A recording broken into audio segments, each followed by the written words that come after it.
A very good evening to you, and thank you so much for joining us for this edition of Spectrum Extra live on Radio 1 FM 90. Every Friday, we review the major events of the week, trying to look at those that made headlines by bringing in panelists who give their views and different perspectives on those particular issues. Today, we'll be looking at the reports about MPs receiving a handshake.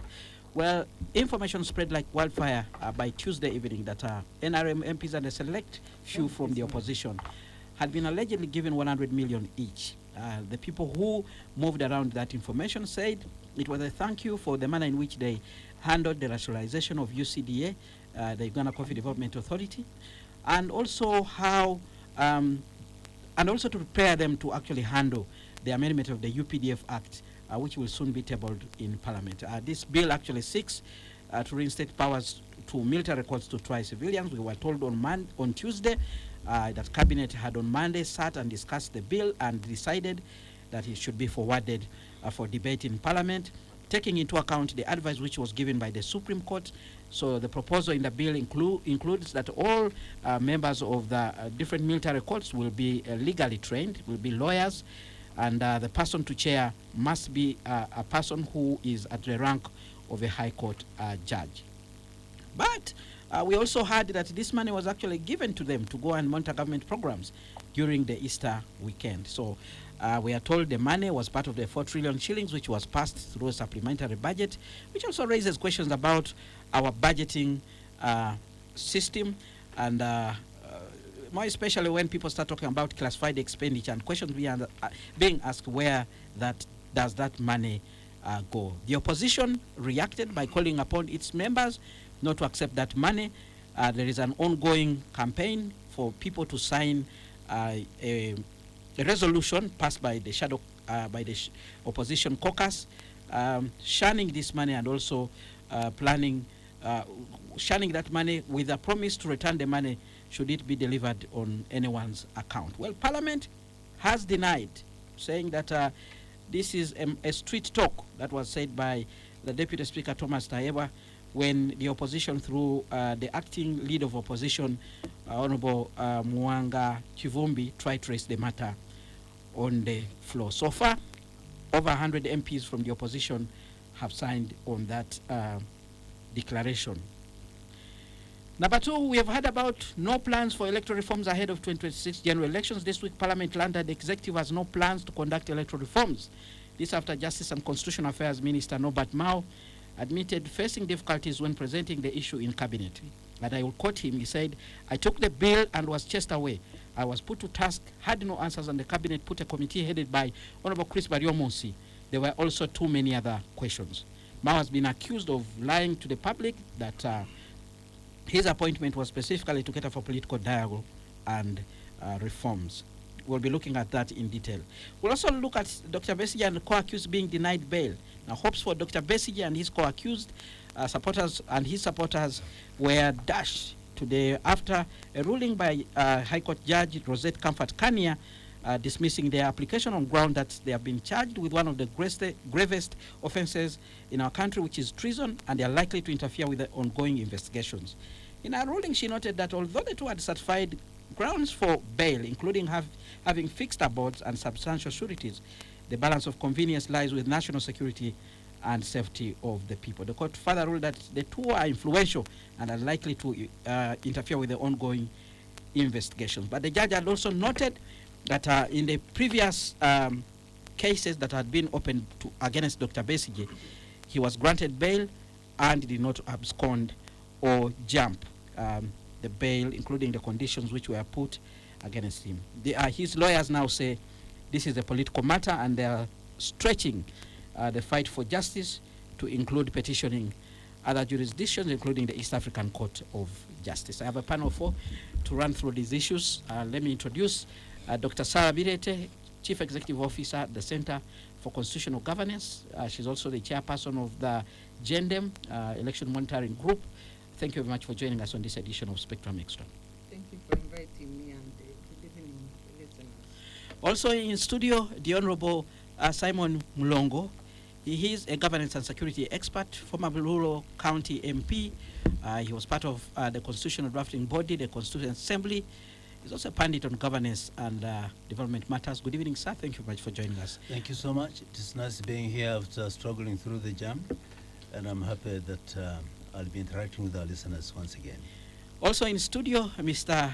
Timothy Chemonges, Executive Director at Parliamentary Watch, is also from the Center for Policy Analysis. Good evening, sir. Thank you very much for joining us on this edition of Spectrum Extra. Thank you so much. A good evening to our listeners. Our fourth panelist, Mr. Julius Mukunda, Chief Executive Officer at CSBAG, that is Civil Society, Civil Society Budget Advocacy Group. I saw you, talking sharply about these issues of the MPs. Well, we have seen also President Yoweri Museveni weighing in. There's a letter that he has written, and he's asking questions.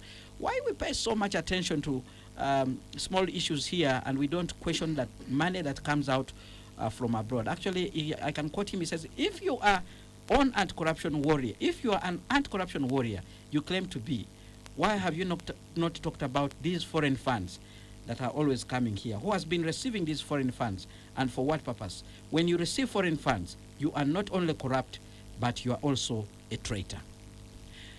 Well, I want to begin with you, Mr. Timothy Chemonges.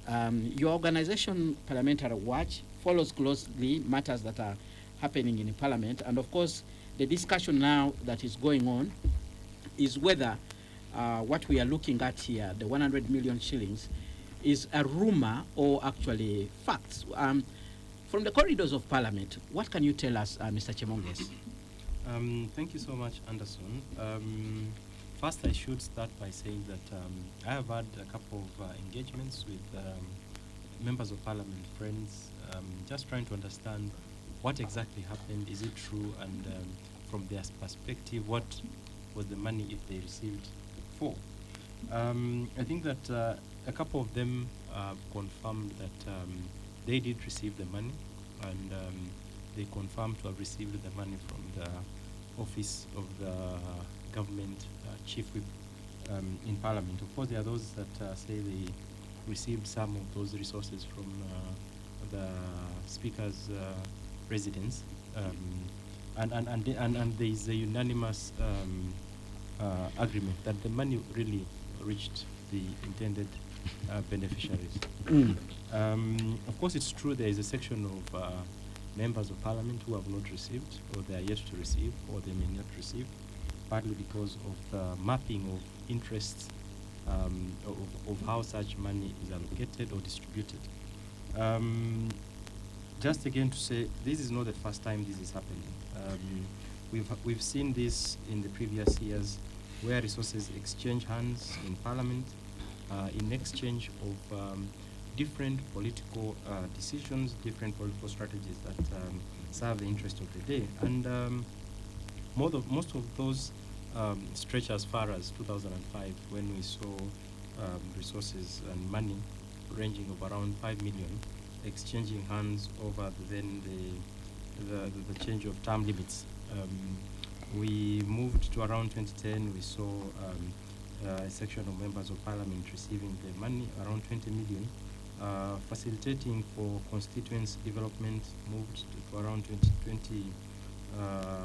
2011, where we saw some money close to around 20 million being given to a section of members of Parliament, overswearing of money. And we've seen this moving on and on until recently, again, around 2021, where we had a handshake of close to 40 million given to members of Parliament, and that's when you saw Honorable Kagabo and the team trying to say we received the money and we are ready to take it back. But I think that I would want to also focus on why this is very important, specifically around Parliament, because Parliament holds a very special place within our democratic dispensation, but also within our constitution. They should be able to safeguard the rule of law. They should be able to protect how resources are used, how resources are collected, but also how citizens participate in this process. And if you have a guard who ideally should be protecting or should be providing a better mechanism or trying to provide oversight for how these resources should be used, and they are involved in this mess, it definitely tells you that then the system is headed for a very wrong direction and could be in a very not so good place. All right. Before you go very far, you said you spoke to a number of MPs who are friends. Did I explain to you why they were being given this money? Because we have different narratives. That is true, and I think that the different narratives are very deliberate. They are very deliberate. First of all, in terms of how this money is actually given, you should appreciate that it is aimed at limiting any footprints behind. If you see how that money is being distributed, not through banks, and some of those are going cash. And in terms of the purpose, a number of them seem to agree with what you said in terms of the upcoming elections, and in terms of the upcoming legislations around UPDF, but also in terms of the decisions that members of parliament have taken in the recent past, including rationalization, the coffee bill, and the other. So there is a bit of divergence, including others seem to think that this money is just appreciation for us to prepare for the upcoming general elections. So there is a divided understanding of why this money came on board. But I think that primarily is that we all agree that this money was given and does not have an actual understanding of why actually they should be receiving this money. Of course, we understand the political context and how these things have been happening, and it's very, very unfortunate. And for me, again, what worries me most is that we seem not to have clear and strong institutions that should be checking this. That beyond us being able to push, beyond us being able to call for more action and publicizing this matter, ideally we should be seeing institutions such as IGG, the police, and the group being able to take up this matter and even investigate them. Doesn't that depend on where this money actually came from? Were you able to understand where it came from? Did it come from the national budget? Did it come from State House? Or did it come from the speaker's coffers? Where exactly did the money come from? Because, there's an ongoing debate. People will tell you, after all, this money was appropriated by Parliament. So there's nothing like corruption in it, they'll say. That is true. And again, while there are quite a number of thoughts in terms of where this money came from, at least if you hear most of them, the central is the presidency and the executive, where the money is being suspected to have come from. Suspected? Yes, it's being suspected to have come from. So they are receiving without even knowing the source? And I think for them, really, the ultimate goal is to receive the money. For them, the cause really, if even the purpose of the money is not understood well, but it's very unfortunate to see that this continues to be over the years. We see the same continuing, and what should worry us more, even if you see how these resources have continued to increase in amounts, where we started with 5 million, proceeded to around 20 million, went to around 29 million during the age limit consultations, and then progressively moved. You see that the amounts are increasing. The stakes are high. So we've reached now at 100 million. So if all goes well for them, most likely we'll be speaking a totally different figure in the next bonanza, if it will ever come. All right, let's bring in Mr. Julius Mukunda. Mr. Julius Mukunda, I saw you speaking to the media and also raised concerns about this issue. What exactly do you know about this money, Mr. Julius Mukunda? Yes, good evening, listeners. Thanks, Kenneth, and good evening, my colleagues on the panel today. For me, I'm not just want to justify whether they received it or not, because there is a history. We have already heard from Timothy Bonge, and Timothy has given us a history of that. So there is nothing whether they got it or not. I think you also have friends in Parliament. You can also help us to yes, understand. and if you talk to a few friends, even members of Parliament, they will tell you, "Kaze wekali." But and of course in Africa. But I think the big question that we need to ask, and I think we need listeners to understand, is how we have reached here and the consequences of this. Because sometimes we are short-termism, we look at tomorrow, the next elections, but we don't know that the kind of things we are doing are so deep that to undo them will take us decades. Number one is that our parliament has become transactional. If you want a very good law, put up money at the front of parliament, they will pass it. In fact, if there is a very good international company that wishes to buy electric Victoria, goes at the end of parliament, put some money there, they will sign for your contract. That's what it means. So if you have some minerals somewhere, if you have some very good investment or some assets somewhere, and you have very good money, come, that parliament will say to those kind of things. So that's number one. So the business of that the parliament should check the executive, that one was thrown through the window. Because now the executive know what they do, they can do that parliament so that it can pass things. The other important element I think listeners need to understand is that this country is so rich, and I think for me I'm vindicated. We are such a rich country to the level that we have implementation challenges, that we have so much money that we have nowhere to put it. If we are so poor and we are so frugal, who would have that kind of money around, throw around? No, but we have so much money, but our problem is implementation. So the question of saying that, oh, we don't have medicines in hospital, therefore let us ration, I don't think we should accept that as citizens of Uganda. The question of saying that extension workers, half of them don't have motorbikes to take them to the villages because we don't have money, that one should be thrown out through the window. We cannot accept that.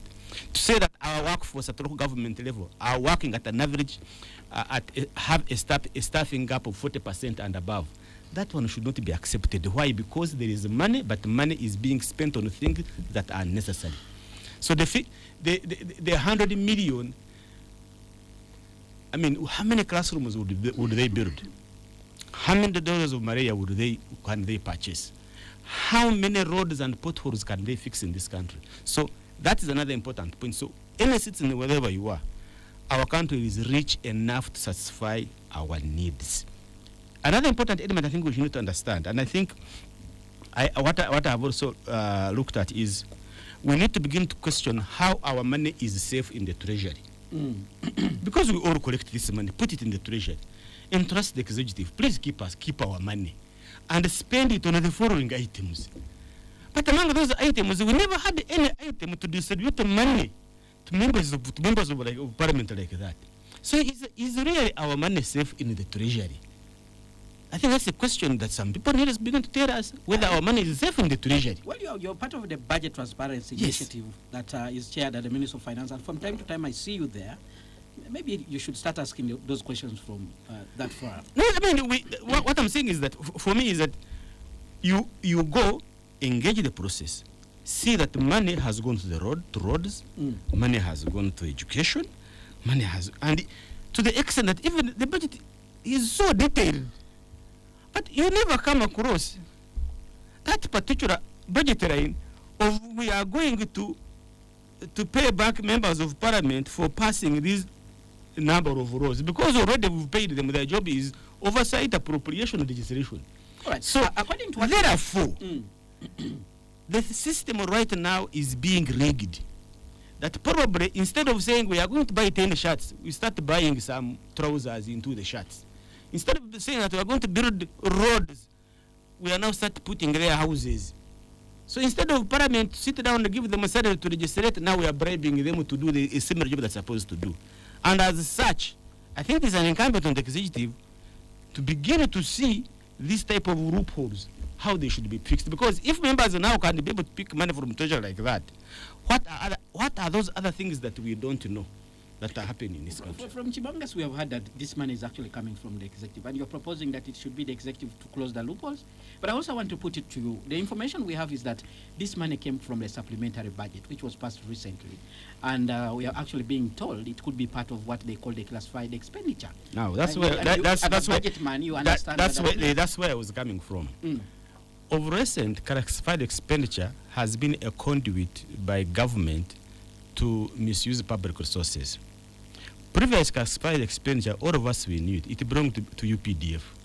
And it was a matter of knowing that they're going to buy classified equipment.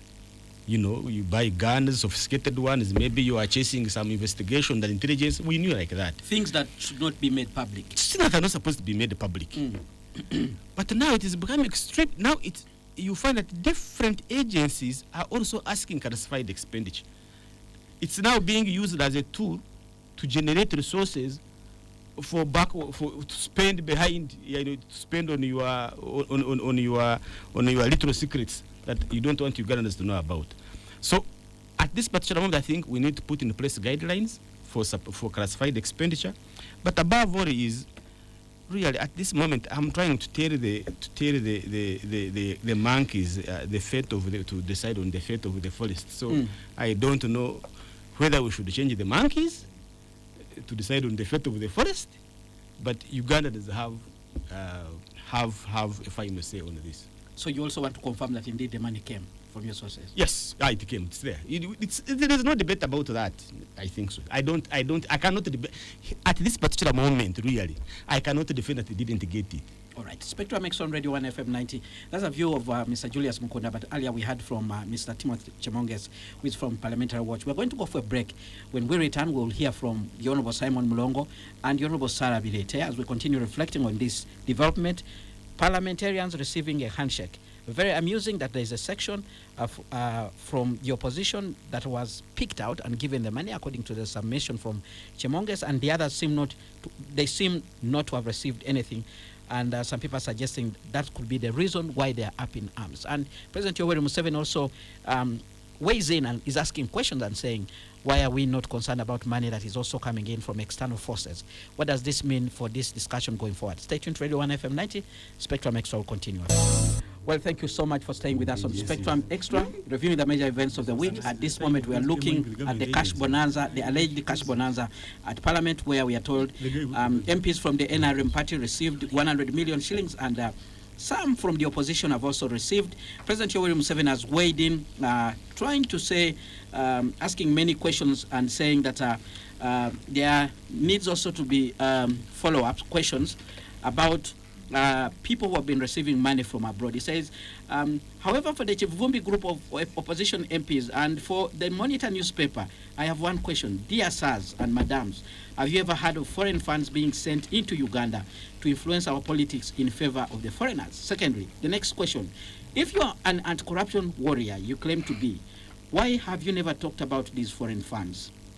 Who has been receiving these foreign funds and for what purpose? When you receive foreign funds, you are not only corrupt, but you are also a traitor. That's President Yoweri Museveni. And I want to bring Dr. Sarah Bilete to hear your view about these reports. I also saw you reacting about these reports about MPs allegedly receiving the funds. What have you heard? What do you know? And how can we deal with this kind of situation, including the response from President Yoweri Museveni, who says probably we need to widen our eyes and look beyond money that is being shared here in the country? You know, it's very unfortunate that the president, after abusing his powers as the de facto Minister of Finance to bribe public servants, his anger is then condemning other people. Why haven't you checked USAID money? Why haven't you? The money he's referring to in the letter is from the United States agency. Who checks money that comes in Uganda and for what purpose? Is job? You accuse the president of bribing public servants. Yes, and the way you say it is like you have evidence. No, but he has confirmed. His letter has confirmed. You need to adduce that indeed evidence. Actually is the giver. Other information shows that money came from State House. So it's not a question to debate anymore. If it wasn't, that I thought that would be the first question the president would raise. Where is the source of this money? Investigate it. But have you seen him raise it? He's the giver of this money. He has also created a tradition or a culture of bribing MPs. From 2005, he bribed MPs for lifting term limits. He bribed MPs to lift age limit. He bribed MPs. Now each time they pass a supplementary budget, dubious supplementary budget, they get a reward. So it is money for sharing between executive and the legislature. That's now the nature of supplementary budgets that we are passing as a country. So, and the case of bribery has two sides, the giver and the receiver. So on the scene of crime, this time, is the president and the MPs that have received money. I'm aware that about 100 MPs have signed that they haven't received money and they cannot receive it. So the other 400 are on the scene of crime with the president for bribery. Allegedly. No, it's not an allegation. Isn't the president confirming in the letter Yeah, that yeah. money was given? Yeah, Instead, he wants Honorable Mwanga Chivumbi, who is the acting leader of opposition, to question foreign funds. I haven't seen in this letter where he actually says, yes, I gave the money. But he just wrote this missive. Why are you and asked concerned? questions. Why are you concerned with MPs receiving money? And he's also explaining that in this letter, that supplementary budgets, he can do work for purposes of peace. Haven't you read that paragraph? Actually, he's even disclosing the source of the money. So the president has decided, I know he has been going around the country inspecting goats, pigs, and whatever, under the parish development model. Each parish receives 100 million. He has now created mobile parishes in the name of MPs. Now each MP's stomach is equivalent to 100 to money for a parish. So citizens, as you meet these MPs that have not signed, that are not part of the 100 million list that have denounced the money, know that you are meeting a stomach of a mobile parish development model. Cuts of President Museveni. That's what he has done. The president writes, regarding the classified funds, they have two purposes: to buy classified equipment and to also promote activities that help in defeating the enemy schemes in Uganda and keep the peace of the people of Uganda. That's his he's explanation. disclosing the source of the money. And that's the classified expenditure. Do you think in his statement, Yes. he suggests that maybe MPs are part of this, efforts to buy classified equipment and also to keep the peace of Ugandans, defeating the enemy schemes? That letter is condemning the acting leader of opposition for questioning the 100 million bribe. He's like, look at you. Why are you worried about internal money? The president also forgets that whatever is in the budget, 50% of it is foreign money. It's not just internal money. So even the foreign money is referring to is what he uses to bribe legislators that are already the highest paid public servants in Uganda. It is a shame, and this is fraud. So you have NRM, which has designed a method of keeping power through 3 Ps: patronage, propaganda, and pillage. And they cannot do effective service for the people. All right, let's shift and hear from Honorable Simon Mulongo. Honorable Simon Mulongo, you heard from Dr. Sarah Virete there. It's your party, the NRM, that seems to be in the court of public opinion. And your chairman, President Yoweri Museveni, who is also the president of this country, coming out to ask questions instead of, telling us that probably whoever received this money, this was wrong. Do you agree with the views that have been put across this table? But I also know you have colleagues in Parliament who are your friends, who could have probably received this money, who could have maybe shared with you. What is your view about this particular matter? Thank you, Mr. Moderator, and thank you, colleagues. First of all, it is important to ask ourselves with intellectual honesty and put the bar of evidence to where it's supposed to be. If this money, 3 questions: what is the source of this money? Who are the recipients of this money? And for what purpose is this money being given? If any of these 3 questions have irregularities as per the laws of this country, as per the finance laws, then we have a point. But for me to be here speaking to the nation through our esteemed Radio 1 and make assumptions to be facts, then actually I'm intellectually dishonest, and I'm a liar to myself and to the people who are listening to me. Because all the talk that I've had, nobody's putting a finger to the source to say this source is out of robbery, this source is out of stealing, this source is out of irregular money, and it is guesswork, pure guesswork. Somebody says, oh, it came from the classified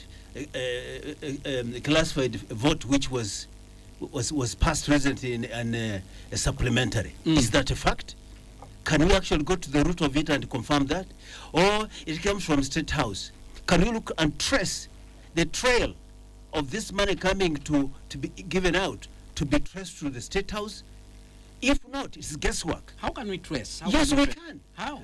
No money can be given. Because we are told this money was being picked in cash. Yes, it is because we have not just bothered. And then we come here to tell the public as if it is facts, when actually it's just guesswork. Let's say this is guesswork.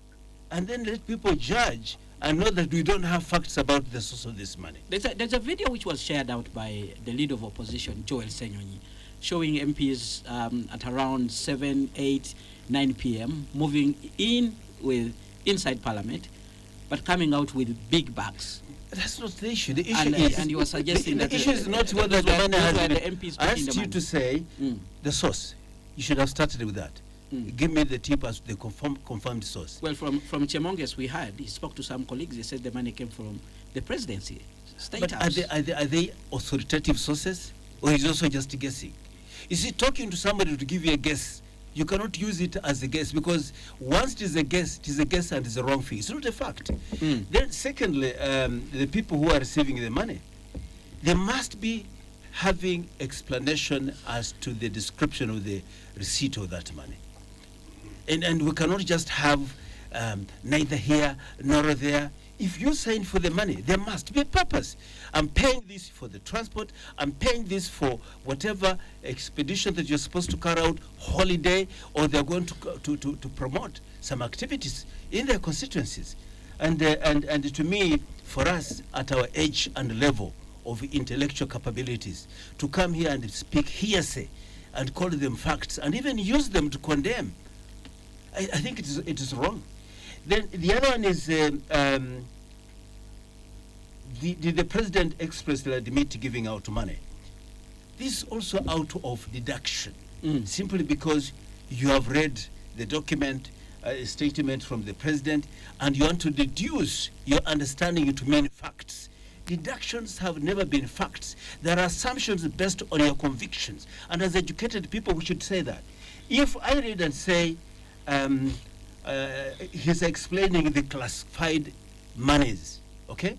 He's referring the classified money as to what purpose it does, about security of the country, about covert activities. Do members of parliament fall under covert operations? And that this money is so classified and is all over newspapers. It's so classified, and members are admitting to colleagues here, some of the members, colleagues here, that we received this money. What kind of classification is that? So Do we even know the idea, the meaning of classified?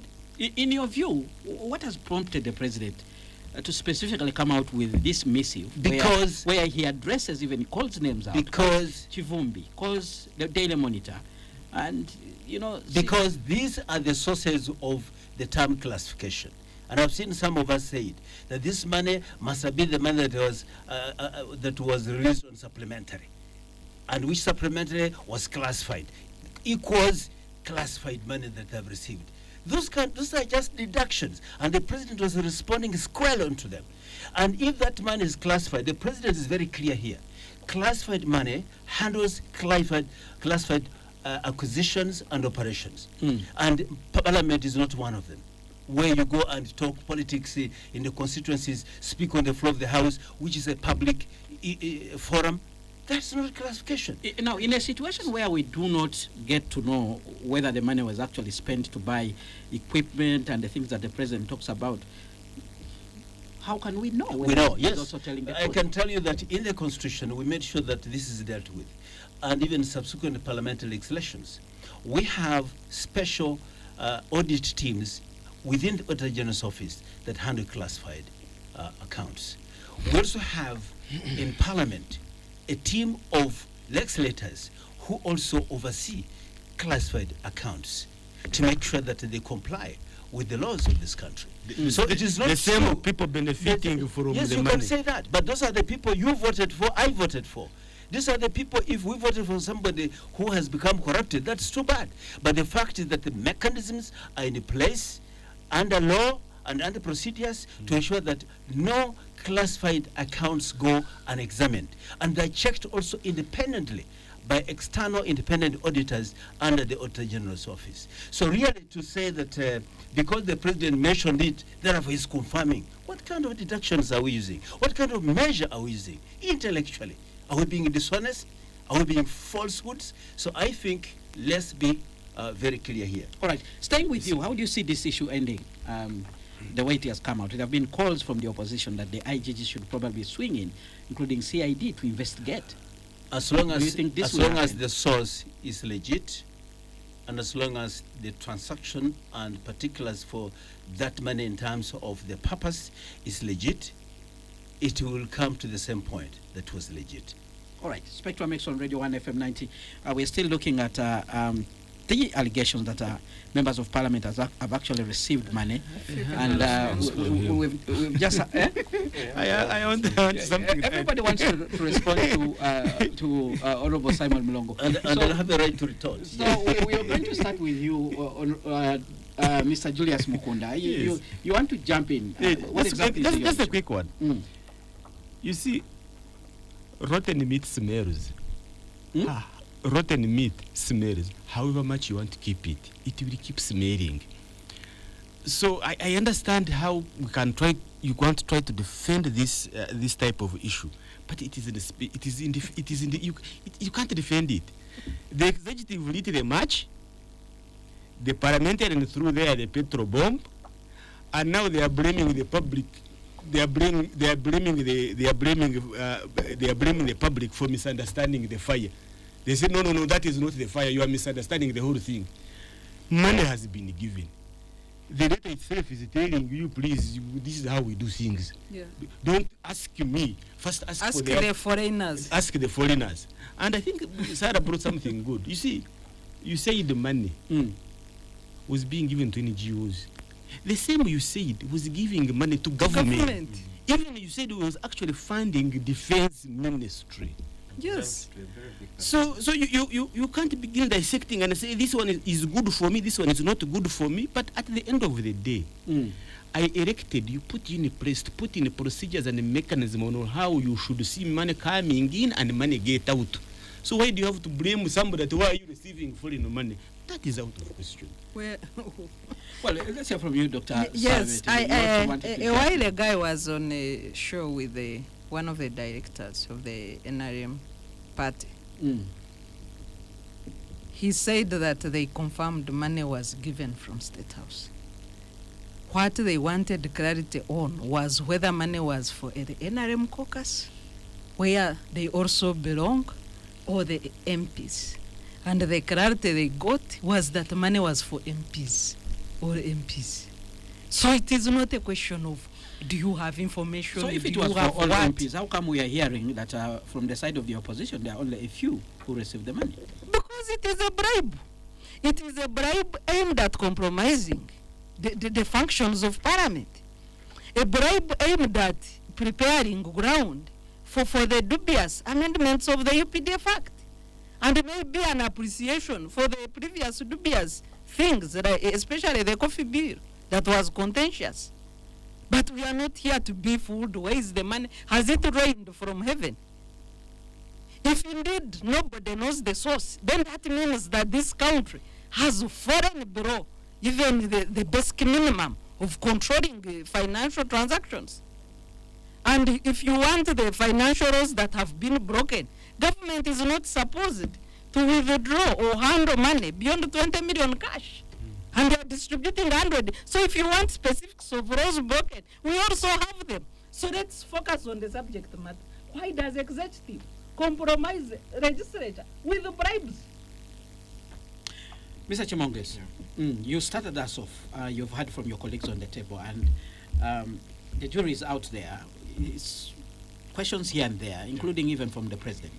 Yeah, so listening to Honorable Simon Mulongo and calling on us to be intellectually honest. It's the one who is not intellectually honest. And looking at his submission, I think it squarely falls within intellectual dishonesty. Especially that him calling and demanding that we must prove where exactly that money came from. We must produce receipts. We must be able to justify and provide a clear way that how that money came on board. I think it's really unfair of Honorable here. But also to just emphasize, I think that how this money moves, and we've seen that in the past. It's not the first time that this is happening. The rest of how the previous monies have moved, including actually the most recent, where the handshake of 40 million, where you had the speaker came out and denying not giving out money. Honorable the MP who came with the 40 million, Kagabo, comes out and says, I have the 40 million and the cash is here, and goes to the speaker's office to hand over the 40 million. If you try to assess and to look at the trace of where this money came, who gave the money, it's very unclear. But it's true, as Julia says, a rotten meat will always smell. I think you will always want to justify where is this meat from, but it is smelling. And we could actually use both the previous experiences. Maybe it depends on the nose also that is involved in. Some people can smell, others don't. I mean, that's at the discretion really, and it's subjective. You can choose to not smell, but it's smelling. Yeah. All right. Let's go back to Honorable Mlongo. Yes. You had your colleagues that's actually telling you that a rotten meat will always smell, and probably pointing to the fact that you are the one who is intellectually dishonest when it comes to this discussion. There is always intellectually what we call a conceptual framework that you use to standardize your judgment. You cannot be changing the goalposts and you think that you're maintaining an intellectual clarity in your perception and arguments. Ask simple questions. Have you confirmed that the source is irregular? They're saying no. Have you confirmed that the purpose for which this money is being signed for by the recipients is irregular? They're saying no. Others are saying maybe. But we cannot tell the public based on assumptions and based on guesswork. That's where the bottom line of intellectual dishonesty comes from. And I would want to say the figurative language of my colleague of the smelly meat. Of course, meat smells. Rotten one, you were specific, rotten. Yes, but what is the level of rottenness? And also they seem to suggest that it depends on the nose. There are some nose that can smell and the others. But you see, accusing somebody of having the meat that is rotten depends also on your perception of that meat. Because you could be so colored in your judgment that you want to discredit the meat and call it rotten. So to me, because of the bias, it's already clear that they're so biased that even a clean, lean meat will be described as rotten. We are about to discuss wild and domestic or game meat. Then that was the money for all MPs. I don't know. Because you people have done a lot of homework. You've spoken to some MPs, they have admitted, you've heard on the media some people saying they have not received. Was it purposed for all MPs? I don't know. Was it purpose for some MPs? I don't know. What I know is that some MPs have admitted having received the money. The other one is it for what purpose was it? Now we're going back to the guesswork, influence peddling, appreciation for some laws that were passed. All this is creation. You are actually more creative than God, to the extent that your imagination is so fertile that you even use your imagination to call them facts now. Well, that's the explanation we are getting from the different sources, the people who receive. And like Chemonga said, it could be the intention of the person who gave to give different reasons, explanation to the people who are receiving, so that the entire public can be confused. Maybe the person who was giving. Look at that. You're also as doubtful and in the ocean of doubts, and you want to use it as a fact. Well, from my position as a moderator. Yes, as a moderator, you're trying to really reconstruct and deconstruct the lie. I'm trying to in a manner that it is be turning into facts. I'm trying to be neutral as possible. Yes, my issue is very simple. Let's have facts as we speak to our public. And if we think we're in doubt, let's use a language that is progressively in that light. To say, I assume, I imagine, but you say it is as if it is when it is not. The other final one is that you're asking for proof. Now, the proof is the same doubt. That because somebody has not confirmed, is shifting the burden of proof, not from the one alleging, but to the person who is said to have given the money. Surely, if we cannot do our homework properly, Parliament is not a private place. Parliament is a public place. When you stand up on the floor of the House and you speak, when you conduct business in parliamentary precincts, this is a public area. And that's why ever since Adam and Eve of our Parliament, anything that happens in the House goes to the public almost suddenly.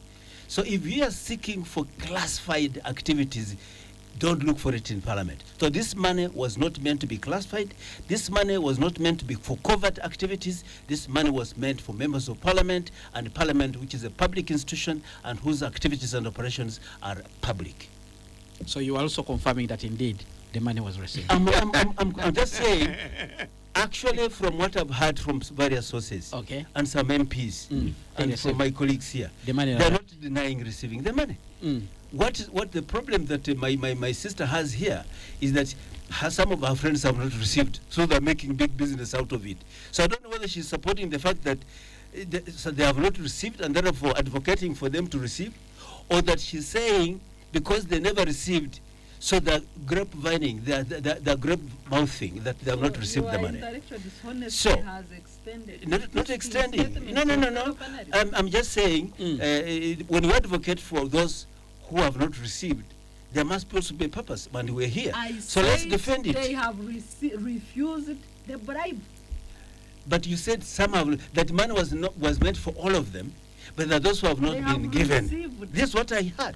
And Comrade Shemonga is Kenneth, here. have you ever heard of My budget expert is here. brown envelopes having receipts? There are those That's what they're who asking us to never do. received. All right. And for that matter, unless we're advocating for those who never received to have to receive, or that they never received, therefore they are grape-mouthed, they're bitter about it. That's another matter. All right, Spectrum X on Radio 1 FM 90. Let's take that break. When we return, we'll hear from the views of the listener on this particular subject, but also we have to move on and discuss another subject matter. Stay tuned to Radio 1 FM 90. Spectrum Extra continues after this break. All right, thank you so much for staying with us on Spectrum Extra live on Radio 1 FM 90. We're reviewing the major events of the week, and we are looking at reports that MPs received money. One, that's the allegations we're hearing, that one, they were thanking them for rationalization of UCDA, Uganda Coffee Development Authority. You remember that sharp debate that took place in the House, and the House was almost divided over the issue. President Yoweri Museveni was a key person in this matter, and he severally intervened through missives, letters that he wrote explaining the position of the government. But we're also being told that this could be a way of oiling the MPs in anticipation of the UPDF amendment bill, in which they seek to actually return the powers of the military courts to try civilians. So the debate is going on. Yes, Sarah. The Prime Minister has submitted the UPDF amendment bill to the House. Mhm. So the function of the 100 million bribe has officially begun. Well, you can hear Dr. Sarah Bilete there, who is one of the guests. The other panelists, Honorable Simon Mulongo. We have Mr.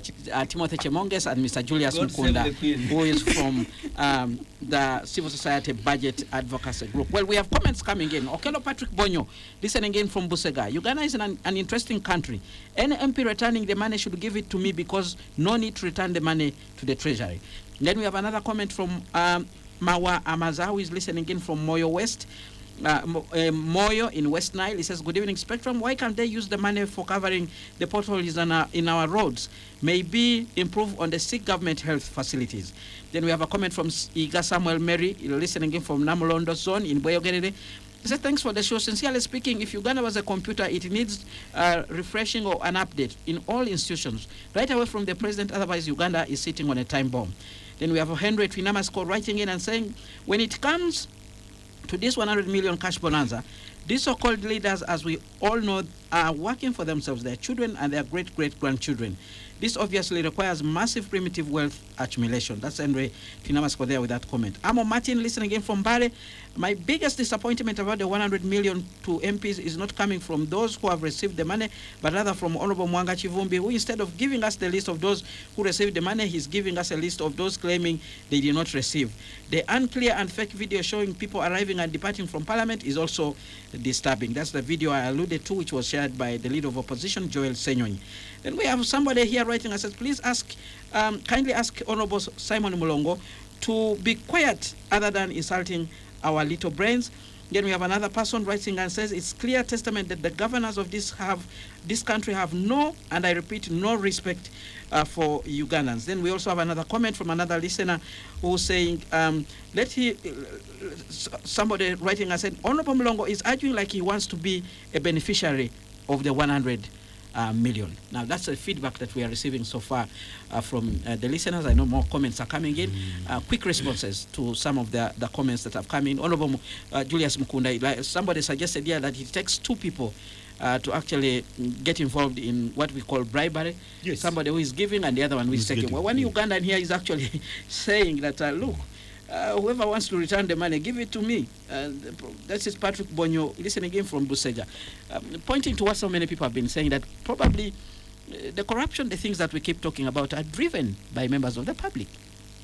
I don't agree on that, and I think I've been said on another platform that you blame people for putting you under pressure to steal. I mean, really? And now you start saying that, oh, the public, it's like how MPs are saying, we have to get this money because the electorate are putting pressure on us to buy ambulances, to build roads, pay school fees.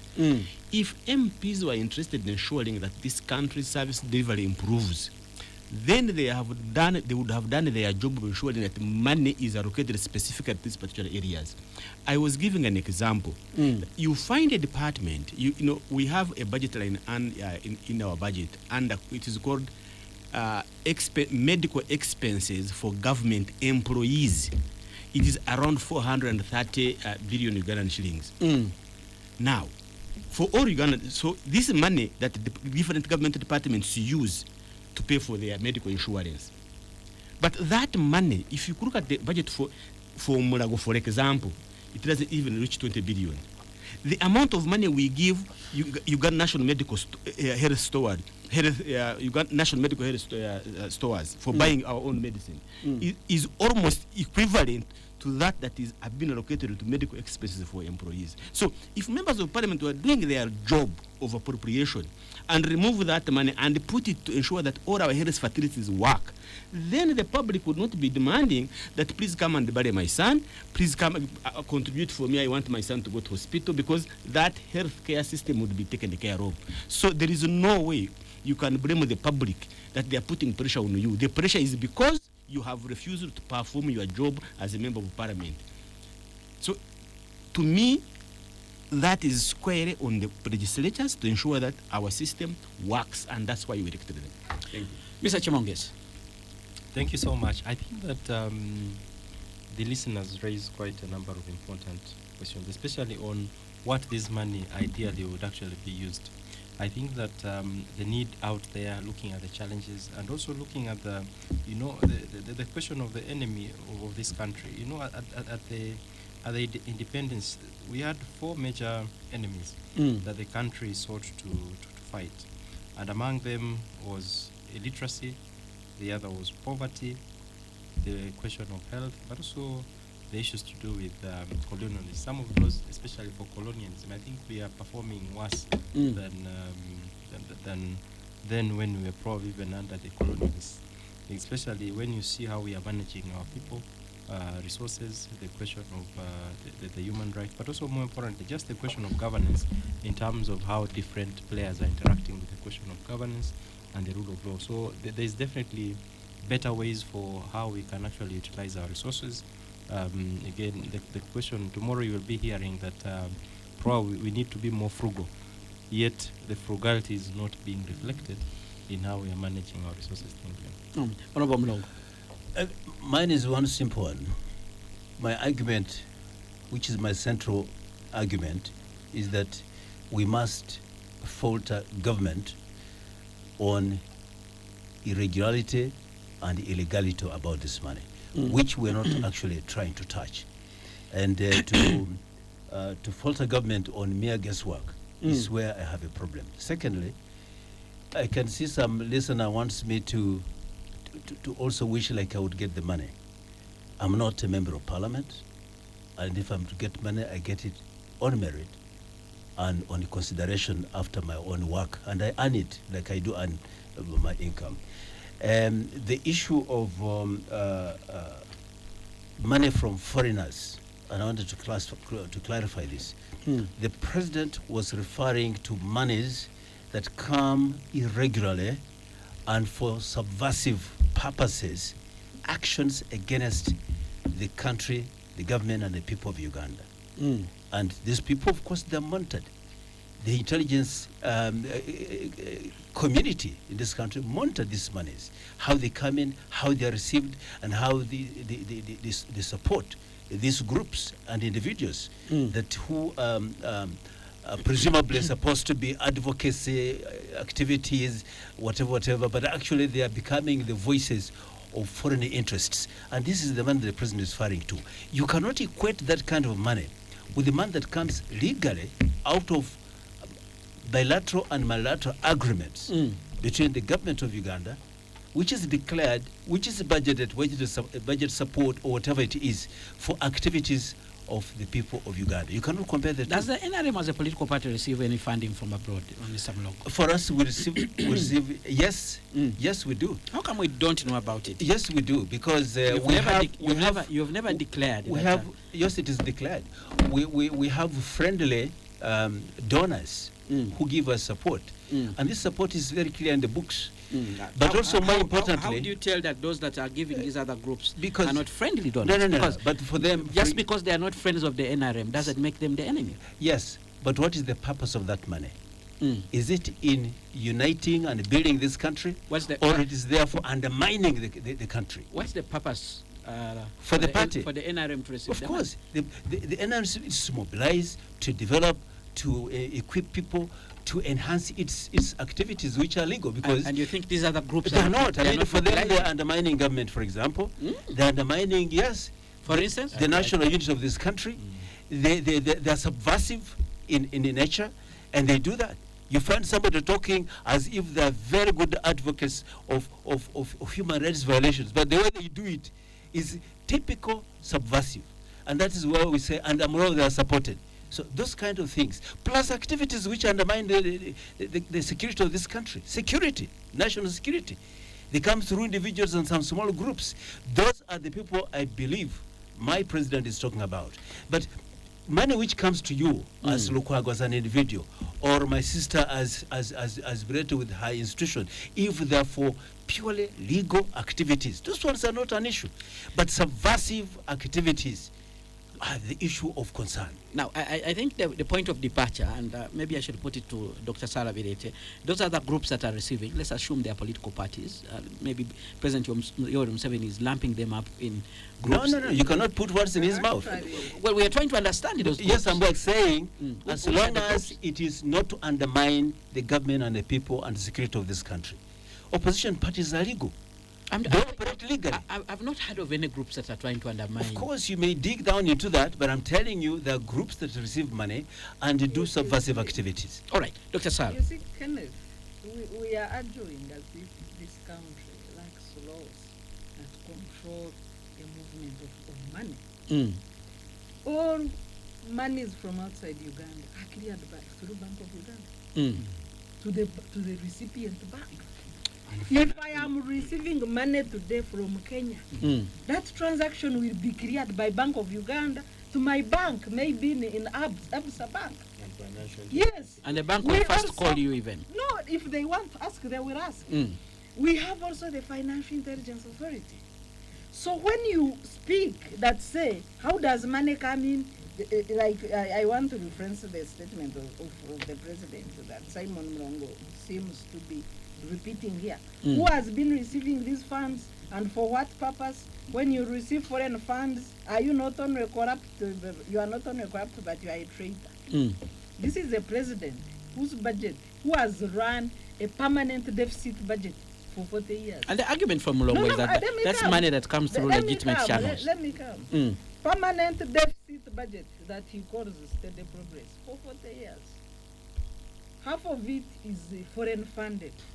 So meaning that when you write such things, that who receives the foreign funds, you are a traitor, then he's a traitor because he's the chief finance minister of this country. He's the owner of the budget. He receives 50% of that budget from foreigners. Then he's a traitor.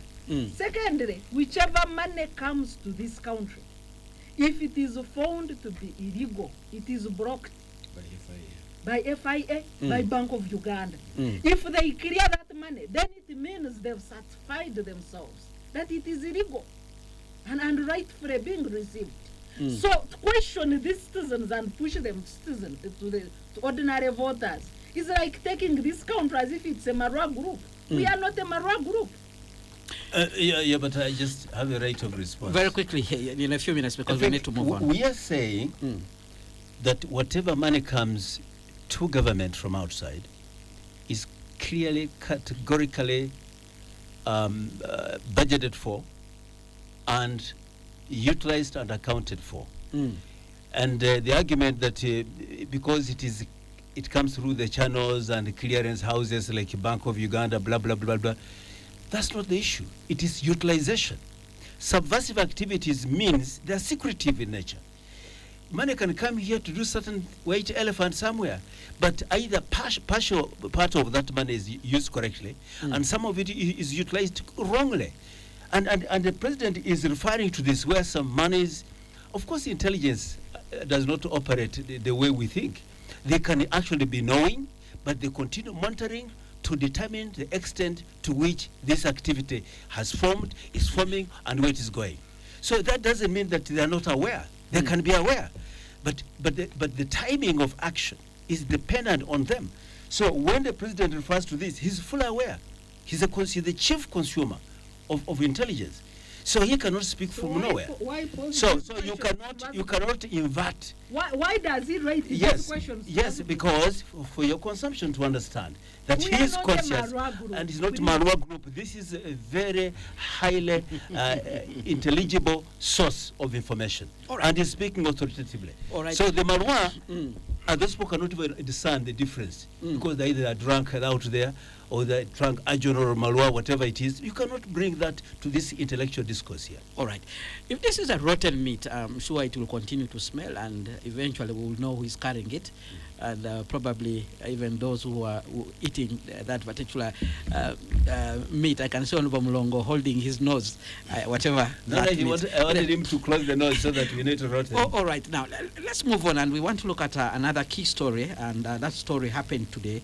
Dr. Kizza Besigye and his co-accused Haji Obed Lutale were in the High Court today. They were hoped that they were going to get bail, but the judge, Rosette Comfort Kania, dismissed their application and said, one, they have been charged with the gravest offense of treason, and they are likely to interfere with the ongoing investigations because they are very influential people. But in the ruling, she did recognize the fact that they had produced substantial sureties, and indeed they have fixed places of abode. The lawyers of Dr. Kizza Besigye are saying this completely defeats the notion of innocence before the notion of one being presumed innocent before they can be tried. But they are now saying that, look, this is a political matter, and that the judge might have not been acting alone, and therefore they will be seeking redress from other sources. I want to begin with you, Dr. Sarah Birete, on this particular aspect. The trial of Dr. Kizza Besigye and the trajectory it is taking.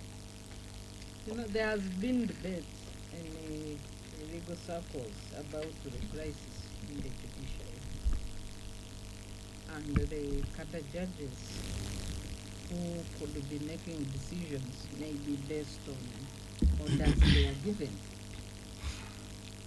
The judge, when I did the recent order, ruling, when the registrar was reading the decisions of the judge, the applicants fulfilled all the requirements for bail, be it the exceptional circumstances, advanced age, the fixed places of residence, and substantial sureties.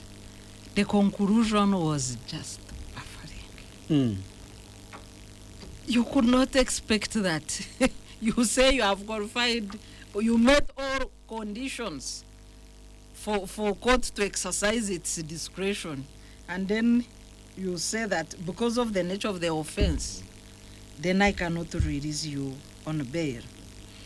There are several precedents to show that the nature of the offense does not matter because of the principle of presumption of innocence until proven guilty by a competent court under Article 28 of the Constitution on the right to fair hearing. The same article specifies the number of days where one, if you are charged with capital offenses, where you qualify to be released on bail if the trial, the hearing has not started, and it's 120 days. If it's 180 days, court is supposed to set you free at their own, on their own will, not even with you asking. In the case of Dr. Ismail Karure versus Uganda, 2018, Honorable Mr. Justice Moses Muchivi, they put so many articles here. Justice Muchivi had this to say, that courts have been cautioned not to treat refusal of bail as a punishment against the applicant or to deprive one of liberty unreasonably. The preference has been to allow the accused full benefit of his civil liberties, the gravity of the charges against him or her notwithstanding. This is a precedent that shows that really what the judge did has no legal basis. It's just a political decision. To say you have spent 147 days, it's more than 120, you have a right to apply for bail, you have met the qualifications under the Trial and Indictments Act specified for bail, but I'm not giving you bail because of the nature of the offense. This decision shows that the offense, the charge doesn't matter when it comes to civil liberties, when it comes to the discretion to grant bail.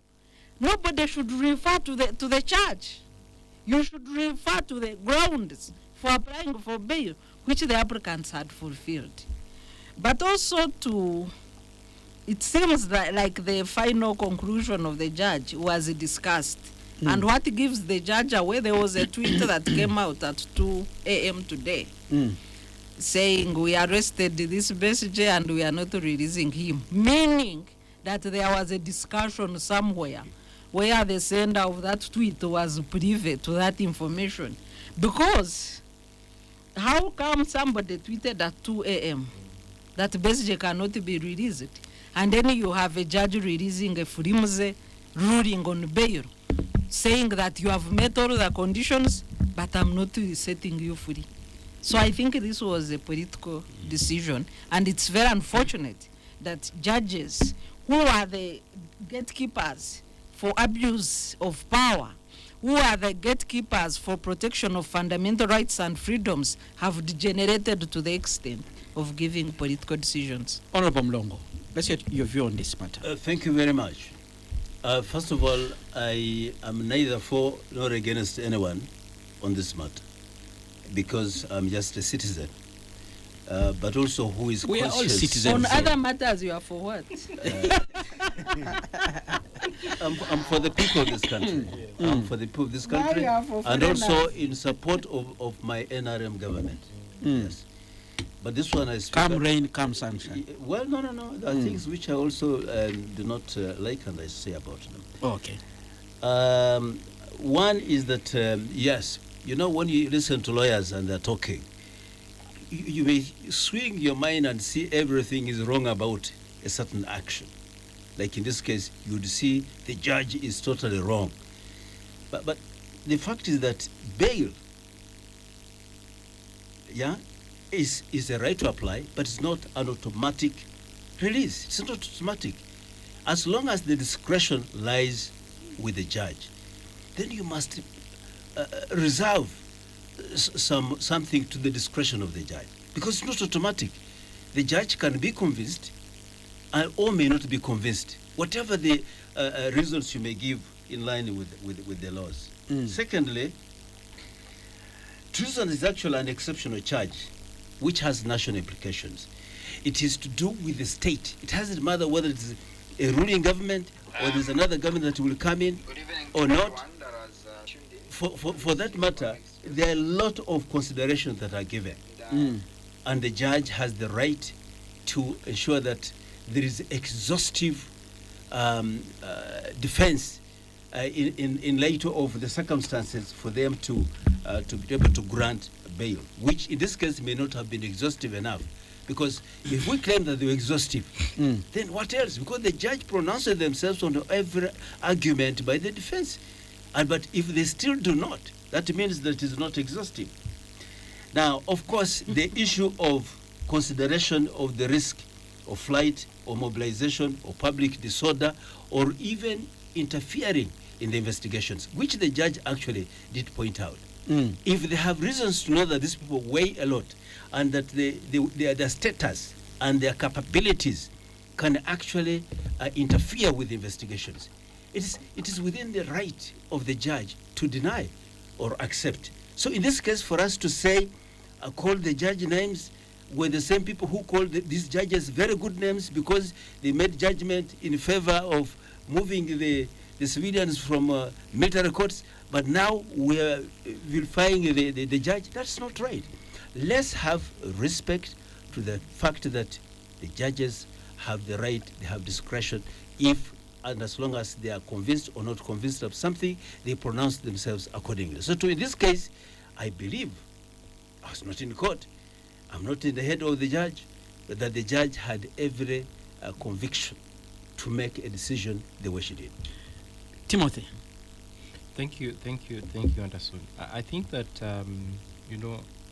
while courts have the responsibility and the duty to uphold national interests, they also have a duty to ensure that constitutional freedoms and the question of political pressures and resistance that comes along with that are highly protected, and that in the recent past, the conversations that Dr. Sarah highlights on the judiciary independence and their ability to push and make decisions independently is something that has come to a very sharp discussion. And this case of Besigye, I would choose really to look at it from a very political angle. While the judge agrees that Kizza Besigye and the colleague fulfilled all the requirements and the reasons that they were denied, there is a political angle to most of these things, and that until you're able to look into this political question clearly, the matter ceases to be a legal question. What do you think is the politics here? I think that the politics here would be the interests that the executive, has continued to have on the different arms of government. Both Parliament, the subject that we've just concluded, where you see a very strong arm of the executive hovering around the legislature. And now when you see the questions of the executive interference and when they have heavy interests in the judiciary and the specific cases in the same court, you have a very firm decision. And I think that this should also be looked at that angle, that the president or a section of those in the executive have a very heavy interest in this matter. And sometimes if we're not able to look in that closely, the question of the legalities may not suffice much. All right. Julius, do you people in the economic field worry about some of the things when you see them? Do they matter at all? Or you don't waste a lot of time discussing them? No, we do. I'm a citizen of Uganda. So what happens is it's also in my interest. And I think for me it is the perspective of our justice system really. I just imagine that every one of us, wherever we are supposed to get justice. That you appear before a competent judge, a competent law officer, and then you are charged of your crime. But if the process is fraud, I can tell you, whether you are guilty or not, people will never believe that justice was given. And that seems to be a problem of government. The end justifies the means. And that's why you see there was this horrible of picking somebody, throw him in the military court, and now people argue you can't put him in the military court. If somebody has committed a crime, take them to a competent court to decide, which they have now done. But, like my colleague said, this is no longer about when you see the way another person sees it right now in a public court. It's just no longer about whether somebody committed a crime or not. It is now about you want to keep somebody from going into politics to compete with you. And whether he did it or not, nobody will ever believe the judgment that is coming out. And let me go to the bail part. You are picked, thrown in jail. We know very well that the judiciary is so underfunded, even the prosecution office underfunded, that it takes a long time for them to complete any investigation, especially an investigation of this nature that we are talking about. So in fact, they are saying, you keep there until we finish. We take our time until we finish. So what if you come out and win the case? Who really bears the consequences, the pain you have gone through, simply because somebody took his time of more than 3, 4, 5 years to complete an investigation? So if really the government wants to clean its hands to show that it is going to deliver a justice, these are some of the things they should start avoiding. You can't just get somebody, throw them in jail, and say, oh, come on, stay there, let us first do other businesses, we shall come back later. And this denial of bail on such a things actually sweetens the Director of Public Prosecution actually to take their time in terms of investigation. Because by the time they finish, even if you win the case and you have been on remand for 3, 4 years, you have actually served a punishment which you're not supposed to do. All so, right.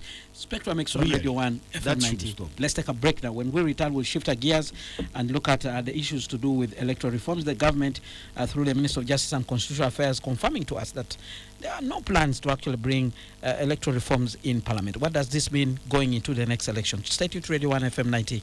Spectrum Extra will continue after this break. Well, thank you for staying with us. Spectrum Extra, we're back on air. Spectrum Extra on Radio 1 FM 90. As you can hear, the discussions, even during the break, remain heated as we continue looking at the key events of this week. My guest, Dr. Sarah Birete, Chief Executive Officer at the Center for Constitutional Governance, Honorable Simon Mulongo, Governance and Security Expert, member of the National Resistance Movement Party. He was part of the constitutional making body, the Constituent Assembly. He did represent the people of Bululo County. And the Parliament, big money. Mr. Timothy Chemonges, Executive Director, Center for Policy Analysis. He's also Associate Director at the Parliamentary Watch. Also in studio, Mr. Julius Mukunda, Chief Executive Officer at the Civil Society Budget Advocacy Group, CS Bagua, members of the Budget Transparency Initiative housed at the Ministry of Finance, Planning and Economic Development. Now, let's shift our gears on the issue of electoral reforms. And the question is, do we really need electoral reforms in this country in order to have meaningful elections? That's a question that is there now that the government has confirmed through the Minister of Justice and Constitutional Affairs, Honorable Norbert Mao, who says, I took the bill in cabinet and I was chased away. I was put to task and had no answers. Why did he and the cabinet put a committee headed by Honorable Chris Bariomosi. There were too many other questions asked then. I want to begin with you, Sarah, because of your role as an election observer. You chair a body of election observers who come from different countries. You've made analysis of the Ugandan electoral laws and the policies. Do we actually need electoral reforms? Yeah, but before I answer your question, I wanted to quickly interject on Honorable Simon Mlongo's submission. Yes. On the Dr. Besigye matter? Yes. Okay. Bail is granted by courts on the discretion of the judge. But these judges are guided by laws. Among the laws that guide bail is the Constitution, Trial and Indictments Act, and guidelines for bail. So when we say that this judge, the conclusion was faulty, we are basing on all these instruments that govern how that discretion is exercised. Having said that, the issue of reforms in Uganda's biggest crisis when it comes to elections is not the laws or the absence of reforms. It's the way we conduct elections. The first big crisis is electoral commission. Crisis. Maybe it needs to be based in a disaster ministry. They told the parliament the other day that they are going to use data for 2014 census. Data that is more than 10 years is expired data. You can only use it if there is no alternative data, but still it will not be factual. It's outdated data. They have not conducted voter education. They are planning for new constituencies even when parliament has nowhere to sit. etc. You see how they conducted Kawempe. You declare results, you announce publicly, the leaders, the parties jubilate, others concede, then you go behind in darkness and manufacture new figures and gazette a different result. Really? Disaster. So when you come to the nature, so we need a functional electoral commission that is not in a knee-jerk approach like the one we have. Secondly, we need respect. Respect for parties that contest in elections, respect for voters, respect for laws as they are now. So the crisis today we have is lack of practice. Is the crisis of rule of law as compared to rule by law. It is not the lack of reforms. With the available laws, if we had a disciplined government, if we had a functional electoral commission, you can conduct a decent election. So is it only the lack of reforms that should create a crisis? How about the lack of voter education? In last year towards the end, electoral commission put up a call for proposals for agencies that can conduct electoral commission. Agencies applied. And you know what electoral commission did? They handed over the files to crime intelligence. Then you are in your office. I have said that out of my budget for my organization, I have funds that can do voter education because I do constitutional literacy, which covers elections as part of that literacy. Then you hear a call from crime intelligence. What has crime got to do with voter education? You know, these people are disaster, really.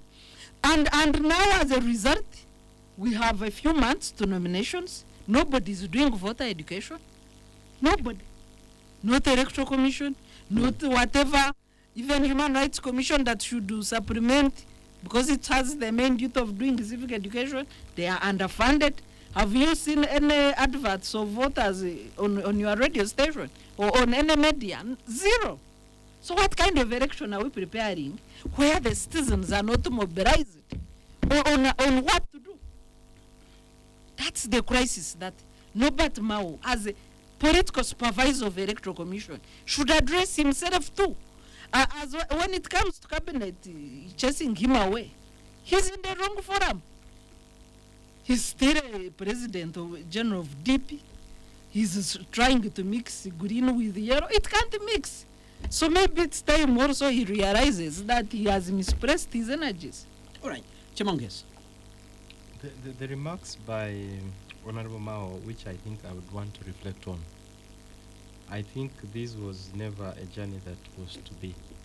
That Mao, upon taking the leadership, I think he gave us the assurances that I'm going to ensure that the questions of the legal framework around elections is addressed, but also the question of transition, a component that was very particular. I think with this sort of confessions of him being chased away, it's just an affirmation that indeed the desires that he had attempted to have are things that can never be realized, at least in our current system. And so the question of electoral reforms, lies on the goodwill of the players, and specifically here, those in power, because again, they have continued to frustrate, either through the use of military through the use of resources and through the use of all the available means to them to ensure that they have their way, but also a clear reflection of the same in the recent by-election in Kawempe. And so I think that as we go towards the general election, and I want to agree with Sarah here, in terms of NGOs, including the organization that I work for, we also applied for the voter education. Were you summoned by police? A couple of weeks I received a call from CID. And my thinking was, what offense have I done? So I go to CID and they asked, you produce document, produce this, produce that. And I think a couple of narratives were taken in and the documents were submitted.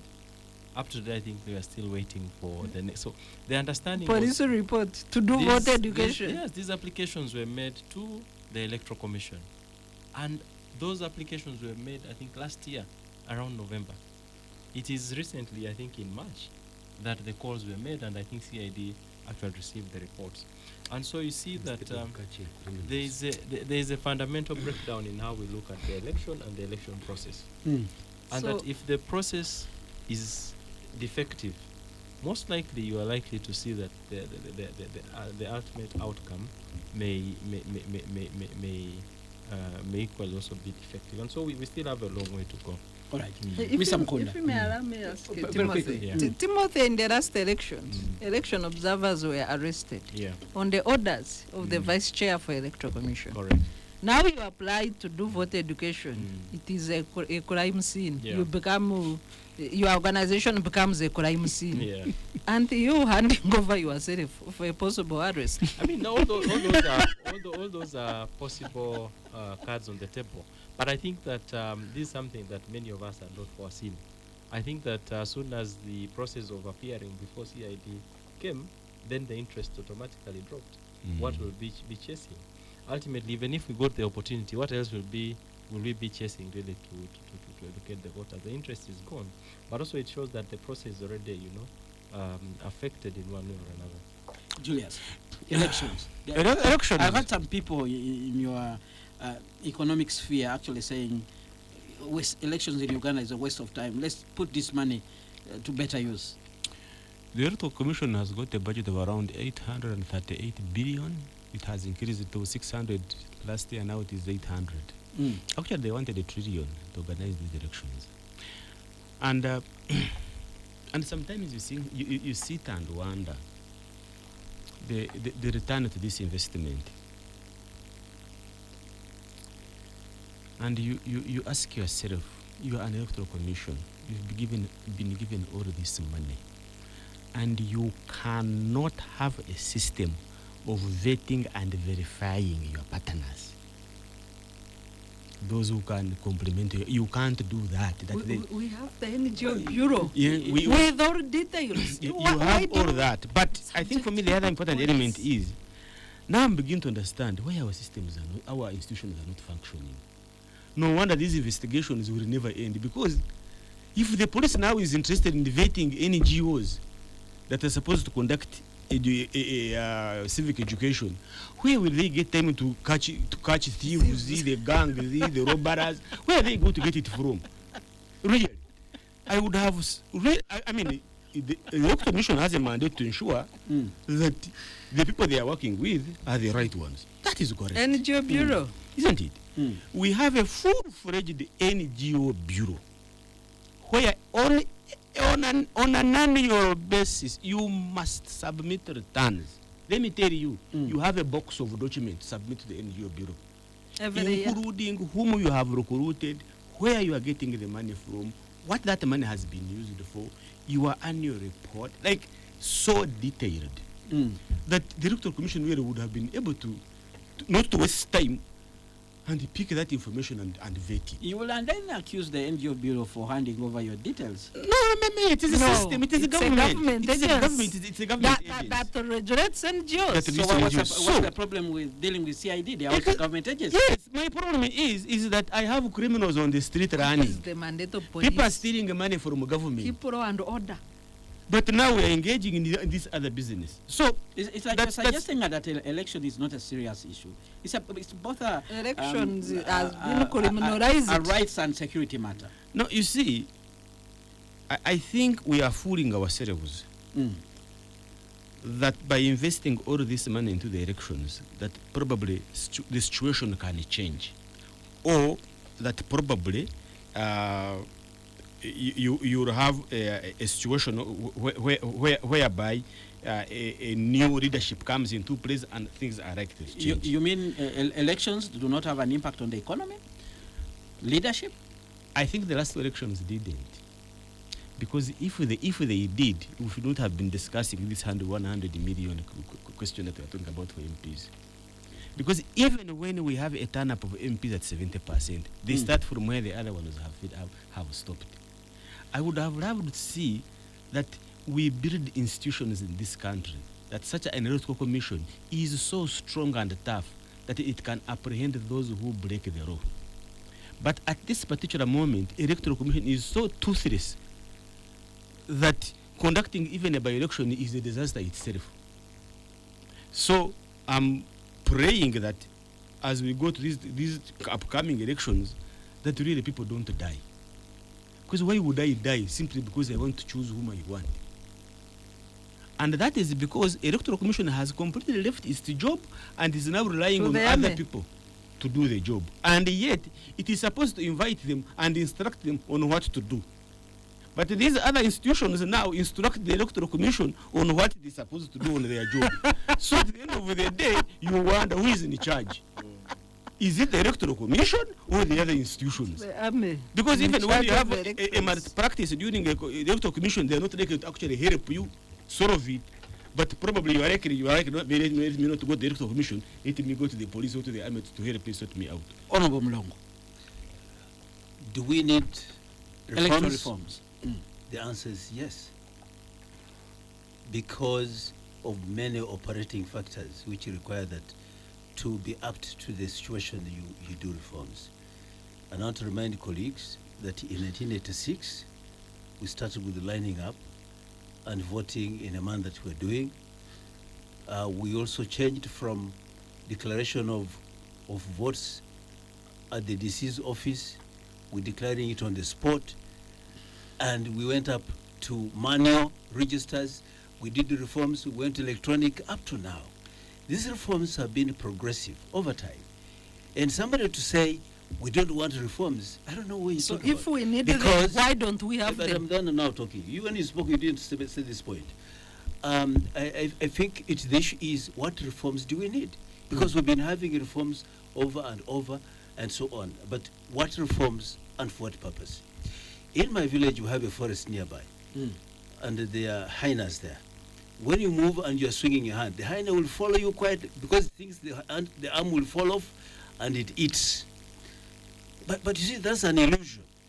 In your village? Some people, yes, my village, and this is not about anybody else. and some people won't behave like some of my villagers. I try to look around to see if some parts of your hands have been about to fall off. Taken off. And people think, but by calling for reforms, they think the arm should fall off, then it is to their appetite, which is a wrong thing altogether. The other issue is, whereas we should demand for reforms, we should demand for them there are three layers. The first layer is there are conservative people who don't want even to see reforms. There are progressive people who want to see reforms, but measured, realistic, and for purpose. Then there's an extreme group, people who are so acid-tipped that their reforms is meant to decompose and to construct the government. That's not what they want. They use things like baboons, they use things like all these Marwa people, they use extreme adjectives. What kind of reform? Look at such a group of people, and you make them election observers. They will write a report before the elections are out. Or if they suggest reforms, they will actually suggest destructive and combustive reforms that they are calling reforms. So I think, to me, we need reforms which are measured, which are realistic, which should address something that is objective, so that we are apt, either technology are the circumstances that are realistic? Because things are changing. The age group, the demands, the interests, and so on. The issue that my colleague has mentioned about civic education is very important. What kind of civic education are you talking about? All right. Are you going to make civic just say a good MP is the one with a bald head, has a mustache, or are you going to say it must deliver 1, 2, 3? So Right. those are fundamental things. All right. Very quickly, Sarah, we need to hear from the listener. Information. Yeah, thank you very much. I want to inform Honorable Mlongo that the Constitution mandates the Electoral Commission under Article 61, Clause 5, to design and implement voter education programs. When NGOs partner with the Electoral Commission on voter education, they use programs designed by Electoral Commission. So if you sit here and say, what information are you going to conduct, a bald head, what? No. Please, you were in CA. Why have you forgotten very fast the constitution that you participated in making? That's why in the Secondly, my information, the Supreme Court in 2016 directed government and Attorney General that for any reforms to happen on elections, they should be conducted in the first 2 years of Parliament. Now we have 11 months remaining for this Parliament to lapse. And is here woodwicking voters that they need reforms, that is from the ruling party, and they are going to do reforms. Why don't you implement court directives and stop telling lies to people? All right, we have comments coming in from the listeners, and I want to begin with this.